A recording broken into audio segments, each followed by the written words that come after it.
Welcome to my World History Notes, where I read from the book I wrote to teach homeschoolers world history. A Bible believer looks at world history.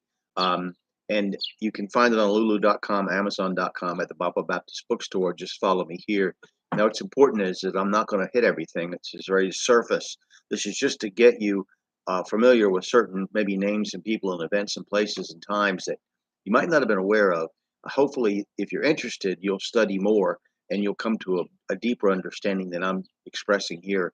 But I do enjoy history, and I'm just doing this. I hope that you'll enjoy it, and that even if you have a different opinion than mine, because I'm a conclusions based on being a Bible believer. I'm not an atheist, a Muslim, a Hindu, or anything else, Roman Catholic or Anglican. So my opinions will be different than yours. But the point is the places and people and all the things I mentioned are important to know about. Have an idea, just a general idea. Um, so anyway, I've been like recently, I just finished reading Elie Wiesel's memoirs, and there's many Jewish people mentioned in there, famous Jewish people that are famous to Jews, but not well known to Gentiles.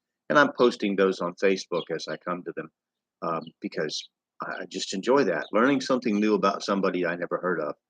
So here we come to on March 10th, 1939, Hitler simply annexed the remainder of Czechoslovakia, much as he had done Austria. Britain and France were shocked by this breach of the Munich Agreement, but did nothing. Hitler had won a small war with little bloodshed. Germany and Poland had signed a non-aggression treaty in 1934. During the German-Czech crisis, Poland took advantage of Czechoslovakia's weakness to occupy Teschen, thus settling an old territorial dispute with that country. In March of 1939, Germany, still settling issues on the future of German speakers whose territories were occupied by foreign powers as a result of the Versailles Treaty, excuse me, demanded that the German city of Danzig be returned to Germany, and that a corridor through Polish territory for free travel and trade be created. In return, Germany promised to guarantee Polish independence. FDR's demands that Britain and France get tough on Germany, and his promise that America would somehow get in the fight, if necessary, resulted in French and British promises to help Poland. Poland, as a result, tried to stand firm against Germany based on the worthless pledges of Britain and France, which are based on the even more worthless pledges of America. None of the latter three had an army that was in fighting shape that could deal with the revived Germany's military strength. But it gets worse. The Soviet Union, with whom Hitler really wanted a war with, as he didn't want to fight either America or the British Empire, had been isolated by all the playing around of diplomacy at the Munich Agreement.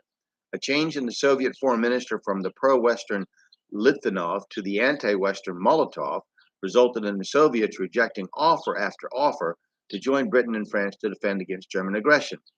Britain had negotiated with the Soviet Russia to agree to defend Poland and Romania, but the Russians wanted a guarantee of complete alliance against Germany and guarantees for the Baltic states of Estonia, Latvia, and Lithuania from attack by Germany. It had its eyes on them as well for conquest. So now Molotov does an about face and signs an unbelievable and amazing non-aggression pact with Hitler. This was done on August 27, 1939. Now everyone is confused except Hitler. Remember, he wanted and still wants a war with Russia. He does not want a war with Great Britain and France, and certainly does not want a war with America. However, this new event is almost too good to be true for him. The Soviet Union now stands silent while Germany on September 1st, 1939, attacks Poland. On September 17th, the Soviet Union attacked. The country is partitioned by a secret treaty clause. Hitler had staged some fake incidents and claimed that Poland had attacked him first. This, of course, was ridiculous, and no one believes it except the New York Times did at that time. They wrote about it being real. But then their correspondent in Berlin, this is an aside, not in my book, their correspondent in Berlin was a Nazi sympathizer. But the New York Times has always been an unreliable news source. 1,250,000 German Wehrmacht army soldiers in 60 divisions, with 9 of them armored, struck from the north, west, and south. The Polish were spread out in a cordon-type defense with 6 armies of their own. 1,600 Luftwaffe airplanes engaged in terror bombings of all principal cities, destructions of airfields, railways, and swept the main roads to disrupt traffic. The several million Polish Germans also offered support for the German invasion with sabotage and terrorism.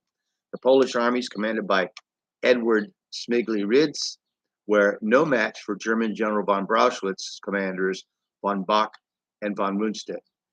The Germans went through the Polish defenses like a, quote, hot knife through butter, say historians. By the third day, the Polish Air Force ceased to exist. All communications were ended between headquarters in the army and the field.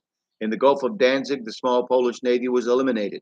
Poland's army was either captured or killed in spite of heroic actions, like alleged suicidal cavalry charges against tanks, which are questionable. I've been reading some sources that say, that's kind of an exaggeration. Germany and the Soviet Russia divided the destroyed country between them. Utilizing superior technology and tactics, Germany crushed Poland. Many military men in the West still thought it was due to Polish incompetence, but military historians know that isn't true. Poland fought a brave and intelligent fight, but was simply outclassed and outgunned and outmanned. Many in the West were terrified, excuse me, of Germany now, and Hitler began to mistakenly think of himself as a military genius. This would be his downfall, along with the fact that with his mistreatment of Jews, God was certainly not on his side, in spite of the fact that the German soldiers wore belt buckles that said he was. On a side note, Polish scientists have managed to copy the German code machine, and copies of it were eventually smuggled to Great Britain and greatly helped in breaking the German codes, especially with regard to submarine warfare. We'll pick it up on the events of September 3rd, when Great Britain and France declared war on Germany. So, 1939. I hope you'll study world history, come to some conclusions about it, think about what I've said. It's okay to disagree with me. You may know more about a certain event than I ever have. That's fine. So I'm not trying to get in an argument. I don't want to argue with anybody. I'm just hoping that whatever your reasons, you'll go, hey, I want to look that up. I want to study that.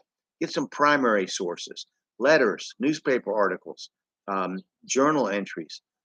Just try to get some of the official records. Try to get some understanding of what's happened and think about why it's happened.